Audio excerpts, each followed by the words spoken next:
live.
India. Perfect. Welcome, everyone. Thank you for making it here. And first of all, sorry that we are a bit late with time. Thank you, everyone who's watching us online and who will be watching us after this. And thank you a lot who are here in Riga in not the easiest times. During the past 2 years, we're living in a difficult times, and we're living in a difficult and uncertain times became one of the most popular phrases for everyday life and in the emails as well. We really went through a very difficult times of isolation, of COVID, of the pandemic, of losing loved ones, of staying home, not being able to go out, see friends, and take part in the political discussions and debates. And it has affected us a lot. And once we started to, well, slowly but go back to normal in the beginning of this year, after 2 years of pandemic, then started another very big thing. And now the phrase "we are living in a very difficult and uncertain times" is more relevant.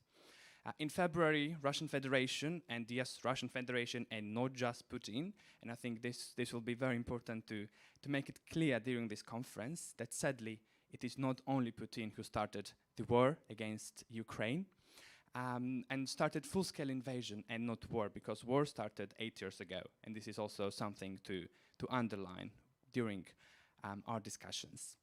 Started full-scale invasion, barbaric invasion, and genocidal invasion, which aim is to destroy country and destroy people. And what we are seeing now is, on the one hand, it is an attack on Ukraine, but it is also attack on the world order we are living in.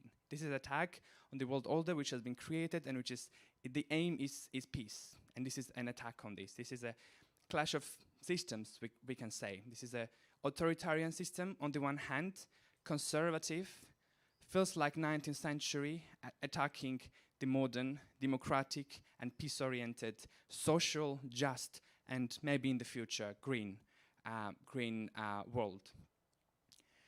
So with this, the preparations for this conference started much earlier than this. The original plan was to this conference would take part in Georgia in March during the General Assembly of our organization of CDN. We are young people from Eastern European countries would gather, discuss important political topics, to make important decisions about our organization and our network, and meet each other and exchange experience and support the green movement in this region. That is not the easiest to do.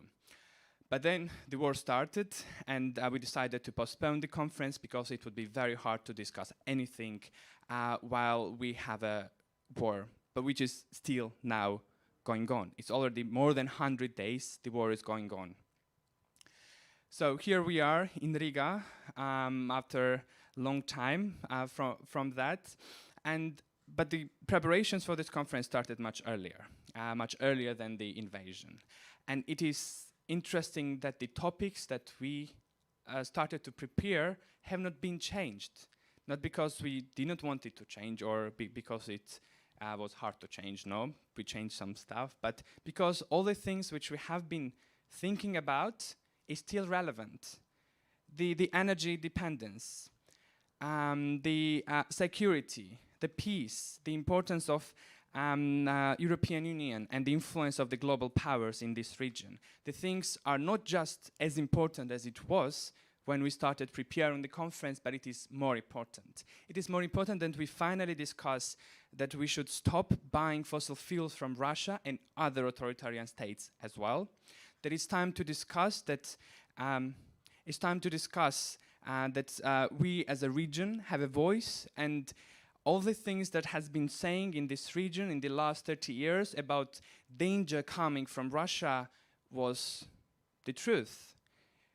People from this region have been warning that we should do something not to allow what is happening right now.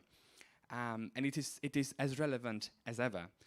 So I hope these discussions for the upcoming days, meaning that the topics that we will be touching, that is focusing on democracy and energy and on security and on transformation of this region, because this region went through a big and important transformation in the last 30 years that is not finished. We are still going on and we have not reached anything, right? We are very far from what we aimed to do 30 years ago. So I hope during this discussion we'll be discussing all these important issues for us and bringing the perspectives of our own communities, and maybe in the future have this in mind while discussing be that energy or democracy, and have our perspective in mind. So the first session is about, it's an introductory session, so I would like to invite our moderators and speakers. One technical announcement is that sadly Luka Gudek did not manage to come because of plane delays. And so we will have Selma from CDN Executive Committee who will be moderating the session. We have Sonja Schiffers who will be joining us, and Anastasiya who's here. And now I will give floor to Selma, but before giving the floor, I think it is important to make a 1 minute silence for the people of Ukraine who have been fighting against Russia for the last 100 years, who have been struggling and who have been bravely defending Ukraine, people, but Europe and peace and the world we're living in as a whole. So I would like to ask you for 1 minute silence, and then we continue the discussions. Thank you.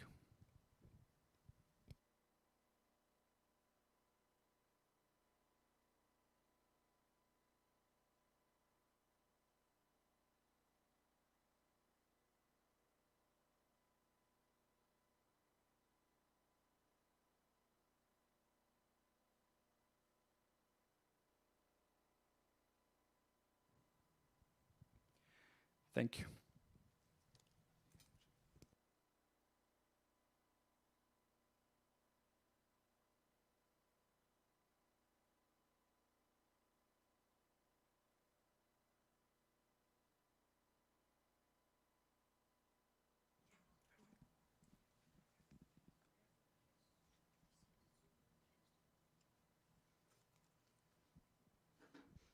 So hello everyone, and welcome to our first session.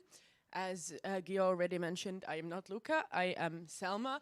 I am an executive committee member of CDN, and I was formerly the spokesperson of Protest, the young green organization here in Latvia. Our mother party, Progressives, joined EGP as a candidate member yesterday, so really excited about that. But here we are going to start this conference, which is especially relevant in these times when we are still facing a huge attack on Europe, but primarily a huge attack on Ukraine, a full-scale invasion by Russia, to talk about what is Eastern Europe as a region, what do we have in common, what are the differences, and what are some ways that we can, in different ways but united, fight for a better future, fight for green transition, and what the differences are in the challenges that we are facing today. So first, I would like to introduce the speakers. We will have Sonja Schiffers, who is the Director General of Heinrich-Boell Foundation in Southern Caucasus. And then we have Anastasiya Dorofeeva, who is the leader of the Green Party in, oh, not the leader, sorry. Representative, sorry, of the Green Party in Belarus. So welcome. And we can start with the questions now. Sonja, as you are working in the Heinrich-Boell Stiftung in Southern Caucasus, what would you say that Eastern Europe, like which regions would you consider a part of Eastern Europe and why? Because since the collapse of the Soviet Union was already 30 years ago, many countries that are considered Eastern Europe by, for example, Western Europeans feel like the label of Eastern Europe doesn't fit them completely, since many things have changed, for example, here in the Baltic states, in the Western Balkans. And so what would you say is Eastern Europe? Does it have clear borders, and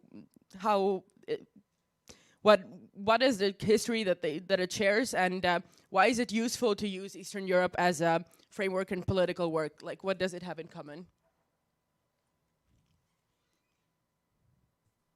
Yeah, thank you for the interesting question.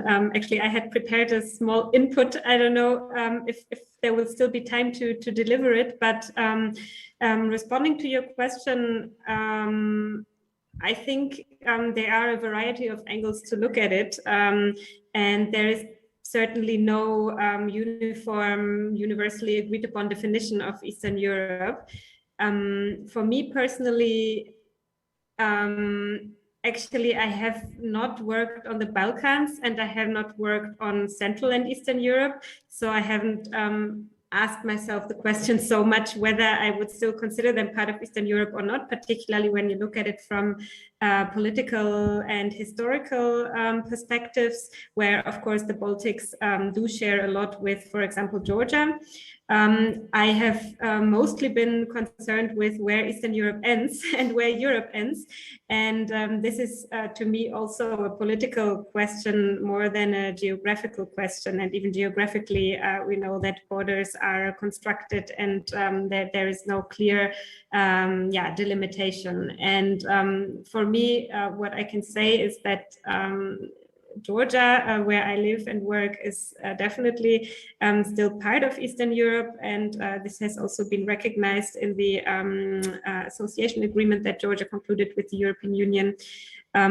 So I would probably argue that Eastern Europe is a relevant category, but there are other categories that also describe and help to analyze the region. And we can look at Europe as a whole, we can look at Eastern Europe, we can look at Central Europe. And I'm maybe not the best person to discuss about the semantics of the different terms. Okay, thank you, and yeah, we will still have, of course, time for your input. So please share with us what you have to share. Okay, yeah, so actually the topic of the session is very big and very broad, so I thought about which angle to best approach it from, and also because it seems to me that I'm one of the few kind of outsiders here or at the session, and not only because I am here only digitally, but also because I'm not originally from the region. So I'm German, and I've been living in Georgia for only almost a year now, but I wrote my PhD on Russian and Turkish illiberal external influence in the region, specifically in Bosnia and Georgia. And here you already see that the region for me, depending on your definition, could also include the Balkans. And I think actually we fail to recognize a lot of the parallels that we have been observing politically and security-wise in the Balkans and in the former Soviet Union since the 1990s. And maybe these parallels are becoming more obvious now that Georgia, Ukraine, and Moldova submitted their EU membership applications. But what I wanted to talk about is that, Georgi has already started to discuss this, but in 1989, you probably all know this famous phrase, Francis Fukuyama predicted the ultimate triumph of Western liberal democracy based on the total exhaustion of viable systemic alternatives. And indeed, during this period, the early 1990s, democratization and liberal constitutionalism was spreading in Central and Eastern Europe and Eastern Europe, Southeastern Europe relatively rapidly. But over the past decade, we have witnessed the return of authoritarianism and nativism to the top of the political agenda. And in fact, in the year 2000, Freedom House reported the 14th consecutive year of decline in global freedom. And I don't think it has improved since then. And what we also see is that authoritarian states are increasingly backing each other, enhancing their linkages and collaboration, also to defend themselves against the influence of democracies. And some would argue that the world will be post or less liberal in the future. What we have been particularly seeing is the instrumentalization of traditional values for authoritarian purposes. Maybe you know this 2019 Financial Times interview in which Putin declared that traditional values are more stable and more important for millions of people than this liberal idea, which is ceasing to exist. He called the liberal idea obsolete and juxtaposed it with culture, traditions, and traditional family values of millions of people making up the core population. And unfortunately, we see these kind of narratives not only in Russia, but in other Eastern European countries as well, and also in Western European countries, in fact, but just I have studied Eastern Europe more. We also, for example, observed this in Georgia last year when on 5th of July, the Georgian government in fact said, the majority of the population doesn't want this pride to happen. So we are only observing the will of the majority. And there is no place basically for us to guarantee minority rights, LGBTQ rights in this case. So I think, and this is what I looked at in my PhD, that there is certainly illiberal external influence from big players like Russia on the political systems, on the democratic transformations or non-transformations or authoritarian transformations of some of Russia's neighbors. But we also make it too easy for ourselves if we assume that these democratic transformations would have taken place without difficulties if it hadn't been for the Russian influence. How does this influence from abroad happen? I know that you will also talk about it during the next session, but maybe I could already share some insights from my research, where I look at how this influence is facilitated or obstructed by local elites in the target countries. In my case, I looked at Russian and Turkish illiberal influence in Bosnia and Georgia. So how do Georgian and Bosnian elites facilitate or obstruct this external illiberal influence?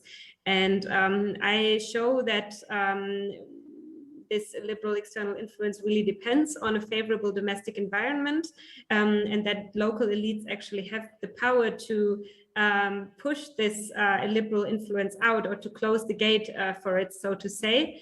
And also that liberal counter-influence from other external actors like the European Union can be effective in preventing the materialization of this external illiberal influence. At the same time, what we have also seen, also in Georgia during the Saakashvili period, is that a very strong going against illiberal external influence from Russia in this case can also be in conflict with liberal rights, freedom of expression, freedom of manifestation. So it's not an easy task, of course, as we all know, to find the right balance between allowing for a pluralist discourse on the one hand, and on the other hand, excluding voices that actually seek to deconstruct the same pluralism that you are seeking to protect. I don't want to talk for too long now, so maybe I keep it at that. But maybe a final word of what I sometimes, of course, we tend to think, and also Georgi has talked about it, that when we look at the totalitarian situation in Russia, in Belarus, the Russian full-scale invasion of Ukraine, and the lack of democratic progress in countries like Georgia, that it's easy to get depressed and to get discouraged. But at the same time, it seems to me that the many protests and revolutions that we have seen in the region, including and actually most impressively in Belarus, and the incredible resilience and resistance of the Ukrainians right now, which is also based on a strong narrative of democratic struggle, cannot be made undone, and that a new democratic identity is really growing in the region. We have also seen successful democratic changes at the ballot box, for instance, recently in Moldova, which are really very encouraging. But overall, we see that what is lacking is a strong political party fundament in countries where political parties matter according to the political system. But when you don't have political parties that are based on ideology, that can express the wills of voters, or that channel the will of voters, then it's difficult to bring this democratic spirit and transformation into the political realm. And especially, of course, what is lacking is green parties, although in some parties in the region, in some countries in the region, they have been starting to develop. But I also know, of course, as an activist or member and activist of the German Greens, that it takes a long time and it's not easy to develop these parties. I think when I look at the program and all the members of CDNEE, that we are on the right track, and that there will be space for green parties in the region. And I wish you all the conviction and stamina needed to build these strong green political movements and parties. And yeah, sorry for being too long. I look forward to the discussion, and most of all to the other input. Thank you, Sonja, for sharing. It's really very valuable.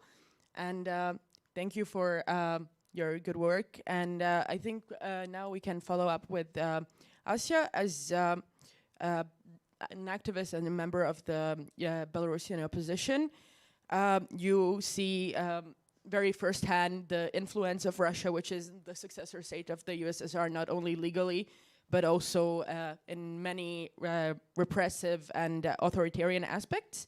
But we see that countries in Eastern Europe are very, very different. For example, in Montenegro, we have a green prime minister, but in Belarus, you are still fighting an authoritarian regime. You're still fighting Lukashenko's regime, and human rights, and civil rights are still not something that people have. And what would you say, like, how is it possible that Eastern Europe and even the former countries of the USSR are so different? Would you say that it's the influence of Russia or something else that led it to become, in a way, that democracy is still not something that is taken for granted? Why would you say that some countries succeeded while others did not, and the democratic transition was cut at the core?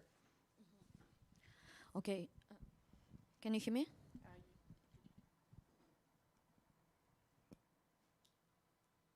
Now it's better? It's okay, it works, okay. I introduce myself again. It was not a mistake, but I was party leader before in previous period, so it's not right now. And I have a pretty queer activist and political identity. So I'm a member of Belarusian Green Party, and I also involved in feminist movement and in some other movements in the region. What is like your question about difference between countries? Maybe I will not go there directly. I'm not sure actually that difference is so big now, and I think that all the countries in the region now are still under the risk. And this small success, like maybe we can analyze how it happens, but maybe it's not. We should speak now not about the difference, but about some commons which can continue and can bring every piece of this region in a wrong direction. So returning back to Belarus, I will speak from Belarusian context, but it's pretty close to what happening now in Russia. Not going deep in very like historical, some concrete historical points, I would say would stress main tendencies which makes this situation which made it happen. Like one thing is centralization of power, like what happened after fall of Soviet Union. In a small transition period, we had like Lukashenko was elected on democratic elections, and then country smoothly transformed flow back to non-democratic way, and it came to totalitarian, and it was several points such as changes of constitution, ruining some principles of dividing of wings of power, and mainly we can not going deeper to this some concrete things. We can say that it was centralization. It was tendency to centralization of power, and to putting all the resources in hands of not one person, of group of people. Like it's not just Lukashenko who made this. And one more important things we discussed yesterday with colleagues, that it's not happen. It didn't happen that Lukashenko came and like an evil from nowhere and made a totalitarian regime. It happened. It was a period of transition, and responsibility is not just on Lukashenko, but on some people who were in the political field in that moment, and made possible, for example, transition from parliament republic to president republic, which was first step of centralization. And also, I then go we are speaking now about that concrete political period, but I also go then to some things about public conscience and what was going there in that moment, and what is continuous now. But second important pillar of the totalitarian, authoritarian regimes in the region is carbon economy. It's like Lukashenko, like Belarusian economical miracle, how they called it. Formula was oil instead of kisses, which means Lukashenko had cheap Russian oil, gas, and so on, and which was in a base of some economical schemes which made this regime possible to exist during these years. And it was, these kisses is not just that they are coming and kiss to, firstly with Medvedev, with Putin, with whatever. It's about trading of the conscience of the people living in the country. And it's a very, one more important pillar also. So carbon economy, oil, gas is based on, is a basis of totalitarian regime. And also it's propaganda. It's what happened to media field when practically all the independent media and channels of information taken step by step was taken under the governmental control, and we practically finished with before active development of new internet technologies and so on, we practically finished with burning informational field, where people practically could not have any touch to reality. And when we speak about how it may happen, that people, for example, not protesting or not, I don't know, don't care about something, we need to take in account that people live in some very different realities, and we can live in the same city, but we live in very different reality. It was realities. It was very good Sonja, Belarusian musician and poet, about it, that we live in the same moment in two cities. And I had this feeling in 2006 when, for example, I was imprisoned for 10 days after the protest action in the after president election. And when I came back to my native town, like people whom I speak to, not elder people, just my people from my school, they were totally sure that it happened something, that it happened something very different that I perceived, and they were sure, for example, that I was paid by some Western, whatever, and so on, and it's not about, it's not about these people. They're like sometimes we perceive these people like they are, I don't know what, they are stupid, but it's again, it's about access to information, and it's about possibility. Like sometimes in totalitarian systems, access to information also kind of privilege. You should, and when we have some information and have possibility to walk to critical to be critical thinking, it's also privilege that we can use. That's one thing I want to stress. Centralization, carbonization, and here we just can go to some ways of how to go out of totalitarian regime and how to prevent them. It's decentralization would be like for every country, for every region, as in all political levels, in all fields, decentralization. Then decarbonization of economy, which means not just prevention of dependence on Russia or on totalitarian regimes now, but we need to go, it will be panel after, I saw in the program, it will be panel about it, but I want to stress that decarbonization and sustainable green energy systems can be a basis of democracy if it will be done in like proper way. And it's very important that this new, like when we speak about, I see here risk that when we bring green technologies and green like economies to these territories with centralization, doesn't matter from current governments or from corporations, it will not work. So it should go together. Okay, returning back to the, and then I will finish, to how it happened and how it was possible. Belarusian philosopher Vladimir Matskevich, who is in prison now, and whom I count as kind of my teacher, in 2014, when it was when war really started, he wrote articles that we have war, we are all on the war now, and it's conscience war. That it's not just physical war which can happen, which happens in Ukraine in that moment. It happened, and it's that it's war which Russia started, and it's war for consciences of all the people on the basically on the continent, and that every like person who understands and has a responsibility to participate in it.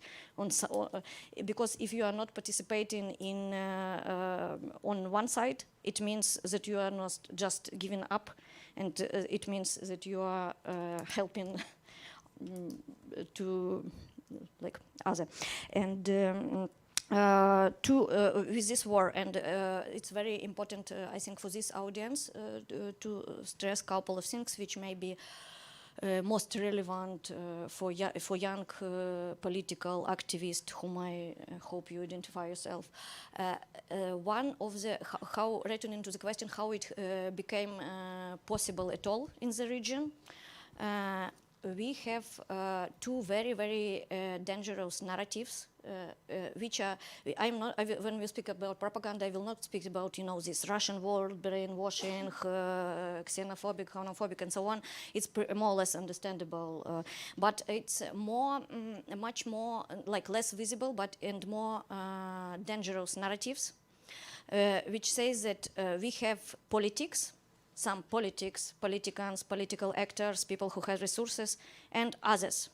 And we are others can be activists, young activists who are, can be against in some moment to this politics. But anyway, we are divided. We are somewhere here. Politics is something which happens not with us and not by us. And it's not just about young people. We really missing adult on this territory. We practically have no adults. Adults means people who are ready to take responsibility. And we have this very popular narrative that we are not doing politics because politics is something duty. It's something that they do. We want to be nice. We want to be, for everything good, for, I don't know, garbage collection, whatever, clean planet, la la la. And we don't want to participate in politics. And when we giving up this moment of we are not participating in politics, we give power and resources to those who will. It's one thing. And second is how it happens also in Belarus, in all these territories. I think that we was missing vision in that moment. It was not clear, democracy and so on. It was very, very general things, and it wasn't clear, vision and understanding what we want to build. There. And Sonja said about ideologies, that we miss ideological parties, strong parties built on ideology, and I'm totally agree with it, that maybe building some values-based, ideology-based political structures in the region and movements can be answer to the totalitarian, let's say, renaissance, and to prevent on the territories where it's still not happened but can happen. Thank you. Sorry for being so long. Thank you. Going back to Sonja, as you mentioned, and you also mentioned as from a feminist and queer perspective, we see that this is also a fight of conscience, a fight of the wars and of the hearts and minds. And we also, Sonja, as you mentioned, that the anti-gender movement is often very much goes together with the totalitarian and authoritarian regimes and those that are on the way to becoming those. So also in Russia, we see the 2013 anti-gay propaganda law and the later foreign agent laws and restrictions. And we all know that the Putin regime has allies in right-wing politics and in right-wing movements in Europe and around the world. The most often cited example of this is, of course, Viktor Orban, who is also very soft on sanctions against Russia. But this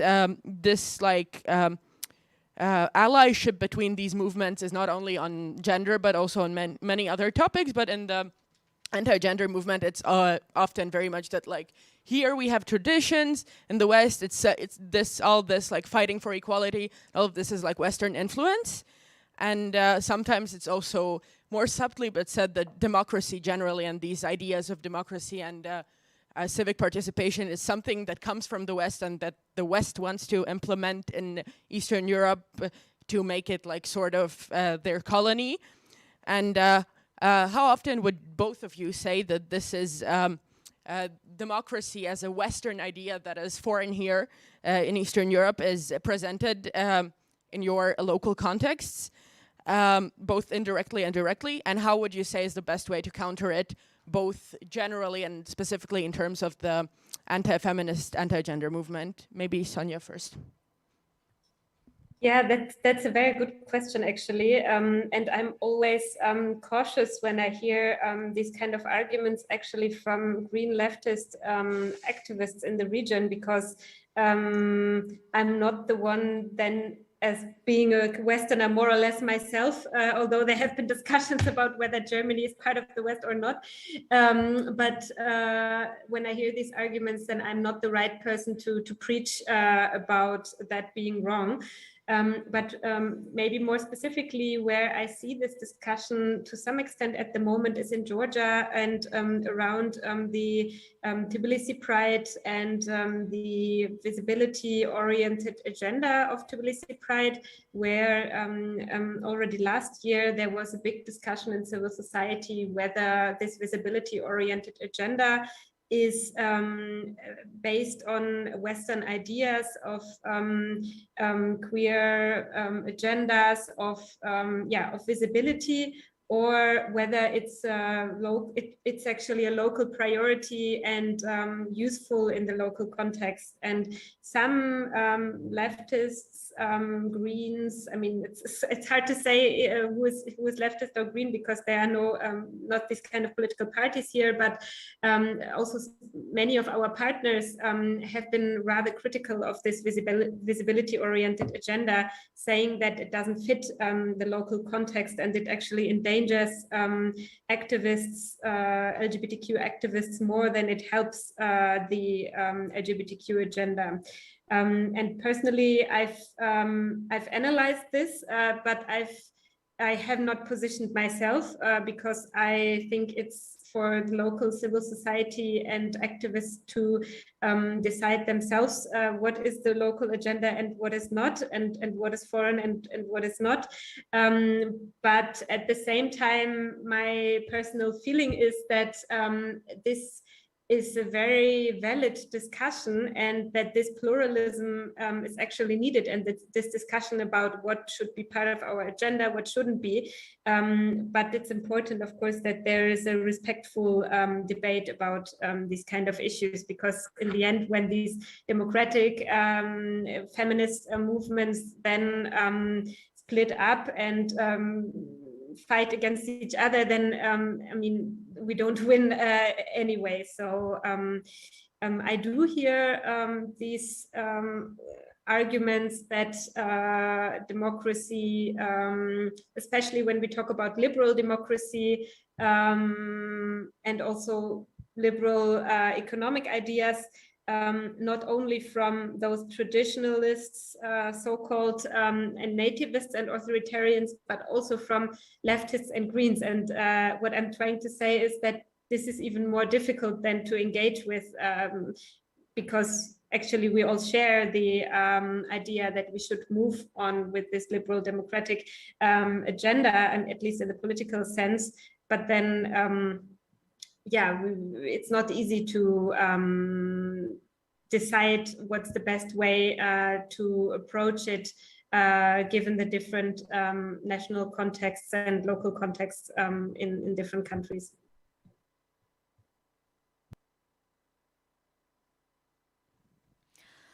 Yes, it's also very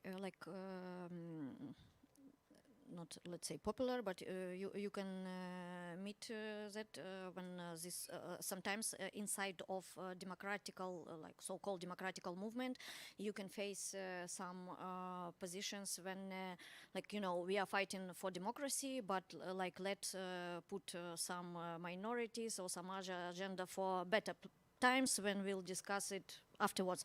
But I think in our case, Belarusian revolution is a really a cool example of how how everything is interconnected, and we have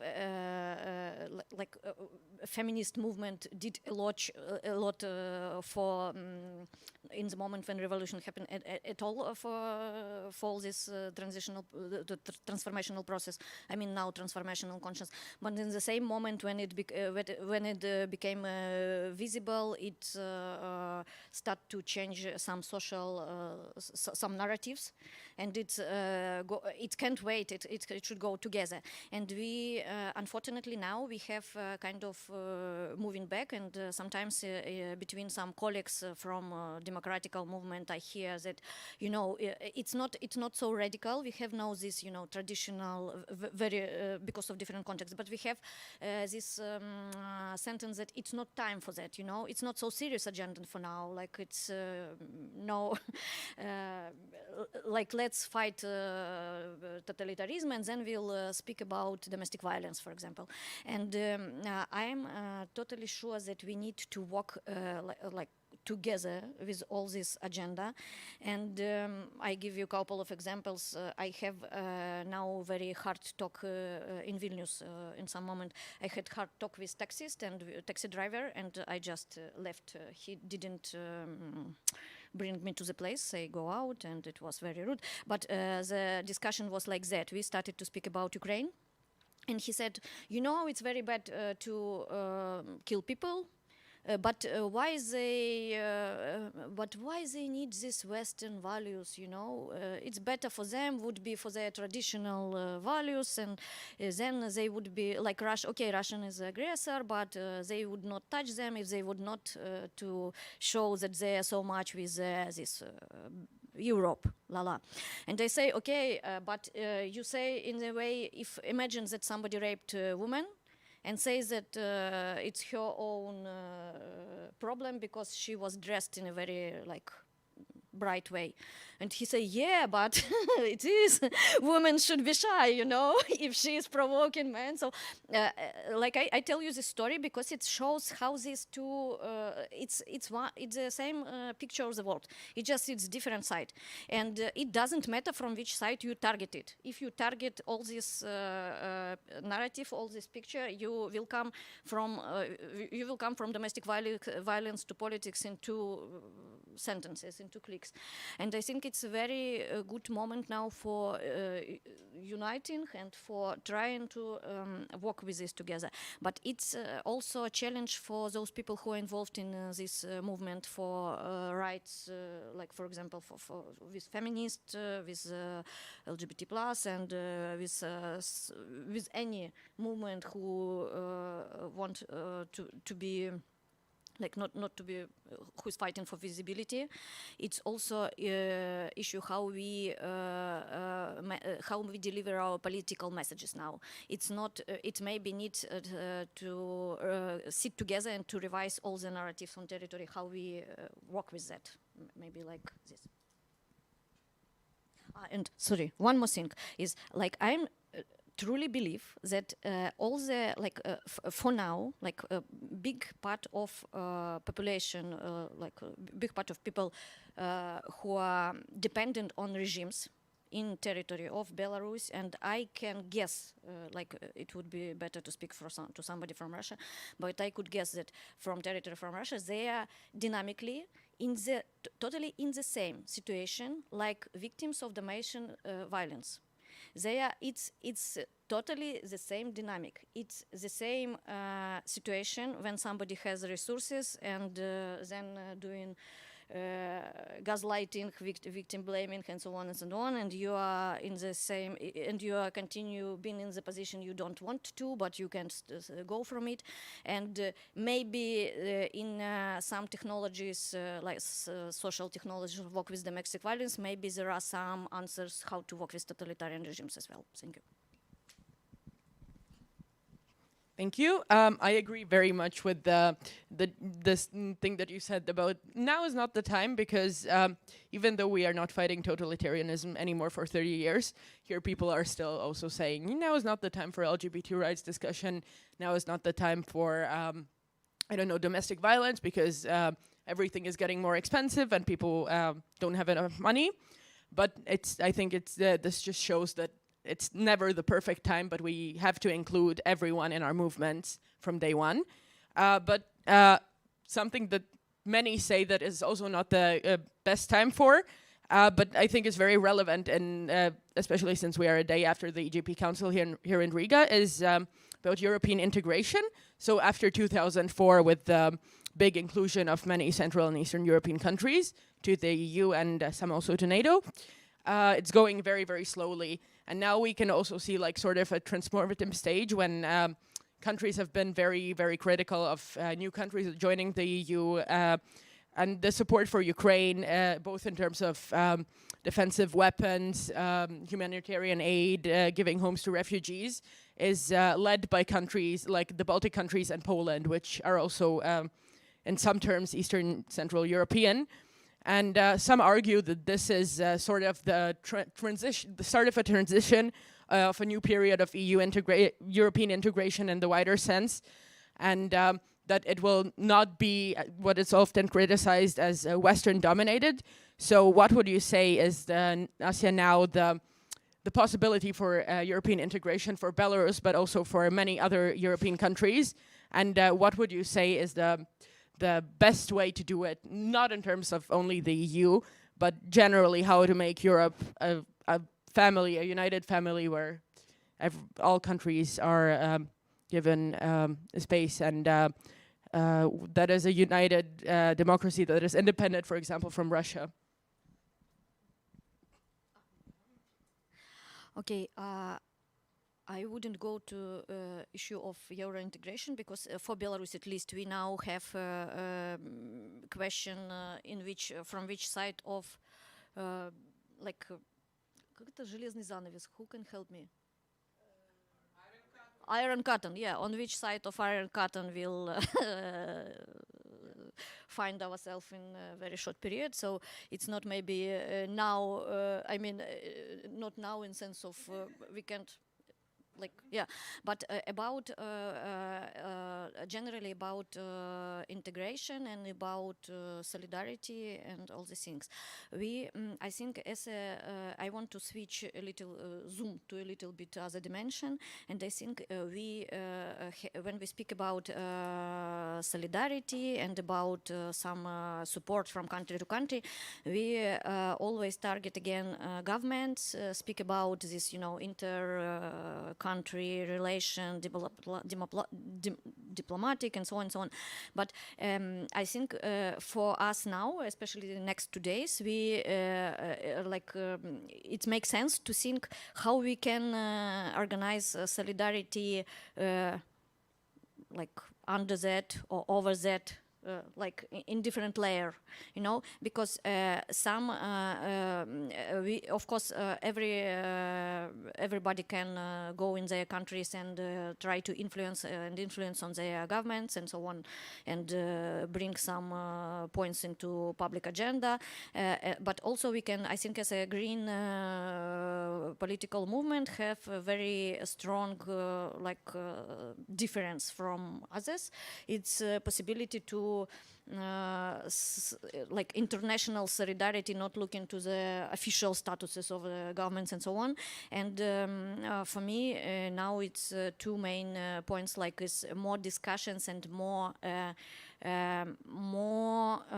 close, more joint agenda on some points, which then can be translated into concrete countries and policies to concrete countries and so on.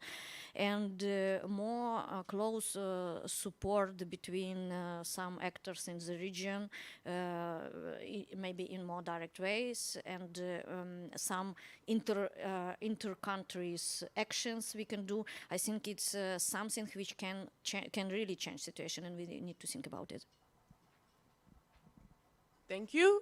Since we are already in the second half of the discussion, maybe somebody has some questions from the audience.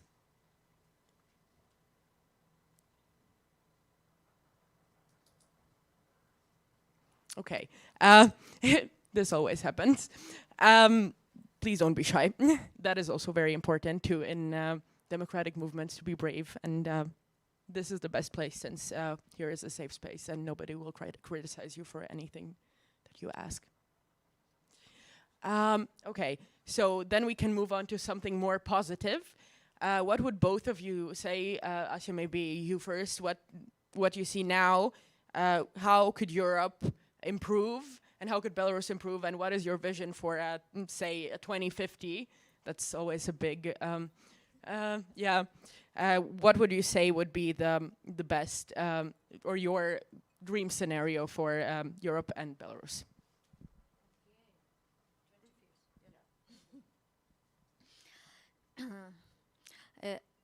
like before 2050. My dream is to be on other side of this iron curtain. Yeah, it's one thing. I hope it's possible. In other way, we will need to speak about other scenarios, which also I have some ideas, but will not go there now. But about Belarus, we have like the most positive scenario is transition process starting in Belarus, because maybe because of this issue involved in some international processes connected to Ukraine and to situation of stabilizing region after the war.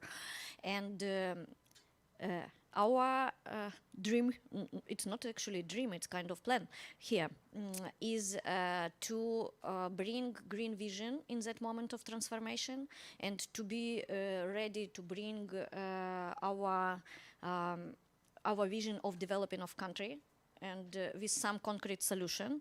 And usually how the history of the region shows, when this transition moment happens, it's always unexpected for everybody, and then everybody just try to do different things, and we see how it finish. So our point is to be ready to bring our our agenda, to bring our vision of the development of the country, and to bring solution. And one of the most essential things would be energy, like scenario of energy transformation we have now, to be ready to start to realize it. And it doesn't matter, of course we'll try to as we hope, when we have parliamentarian system, normal parliament elections and so on, Greens should participate in it and try to be as much as possible. But doesn't matter who will be in power in the moment. I mean, if it will be a process of democratic system, if we have solution which you are ready to implement. So that's the point, to start energy transformation in close, and here about integration. And it means close, it means going out from the dependence from Russia. We have not just gas and oil, we have also nuclear power plant now. Which making things harder, but we need to go out of this, to go from this dependence also. And it's this energy transformation is possible in the frame of energy transformation in Europe, and to becoming part of the system, looking a place on the market of green jobs and all these things. Thank you, Sonja. Yeah, thank you very much. Can you see me? No? Yes. Yes, great. Okay. Yeah, maybe I'll start with the last question that you asked about European integration, also because it's linked to my vision for 2050, although that's a very difficult question.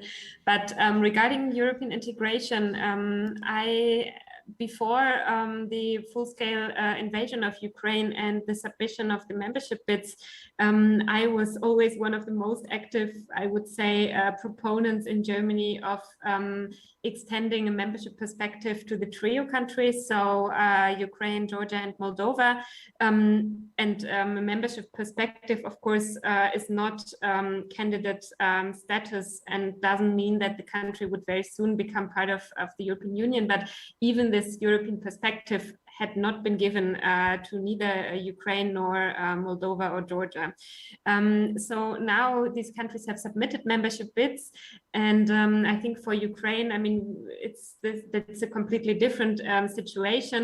That I'm not going to get into now, and I'm not an expert on Moldova, but what I can say about Georgia is that while there is a lot of popular support for European integration, I think 82% of the population supported, the government has actually not acted in line with their proposed or with what they argue is their pro-European agenda. In fact, they have to some extent acted against European integration in the last couple of years. There has been not only a lack of reforms, but also increasing attacks on critics from the EU about the Georgian lack of democratization. And this was all not going the right way. And still, the government has submitted a membership bid, which I think they only did because there was so much pressure from the population. And as a side note, I also here agree with Anastasiya that this solidarity, civic solidarity, transnational solidarity is really important, and that we have seen this in a massive way after the invasion, also in Georgia, where the government has not provided the amount of solidarity that the citizens desired, and instead citizens have done it themselves, and I think in quite an impressive way. And they have also demanded this EU membership bid, which then the government submitted. But what I see now is that unfortunately this membership or candidate status has become a symbol and has gotten some kind of heightened urgency, where the discourse is either we get this candidate status or we cease to exist, or it's a huge disaster.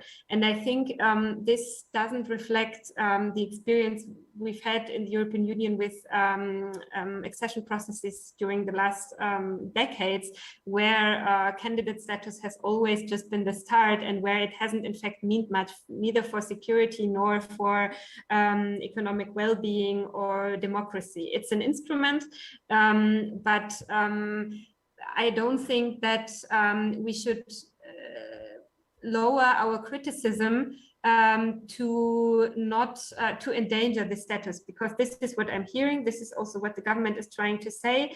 Don't criticize us anymore, otherwise we don't get candidate status. And I think this is actually a dangerous path, because they will continue this narrative after the candidate status is there. And I think it's more promising and more effective to be exactly as critical as before, and then move on with candidacy, with potential candidacy, but to Europe on a substantive way, and not just with this label of candidacy, and even if it doesn't really mean much. So this is quite a difficult debate here in Georgia at the moment. But if we talk about my dream scenario, then it's that in 2050, all members of the Council of Europe, so this would probably be my wide definition of Europe, that all members of the Council of Europe can decide themselves on, or all the states can decide on their international alliances themselves, can decide on their foreign and domestic policy themselves. Exactly what Anastasiya has said, the debate she had with the taxi driver, that countries can decide democratically whether they want to move towards European values or not, and that other countries do not interfere with this. And then at the same time, that on the domestic level in all these countries, there are equal rights and opportunities for everyone, not only in terms of gender, from where we know this phrase, equal rights, equal opportunities, but also in economic ways, in ways of political participation. And that green movements, I mean, hopefully we are still there, and all parts of our countries are still there in 2050 with the increasing climate crisis, but that the green movements are strong in all these countries to prevent or work on the gravest consequences of the climate crisis, and maybe prevent an even worse situation. Thank you, and thank you both for joining today. We are wrapping up now. Thank you for the amazing work that you do in Belarus and in Georgia. And I know that very soon Belarus will be free, and Ukraine will be free too. And yeah, thank you all for attending, and hope to see many of you in the next session. Thank you, bye.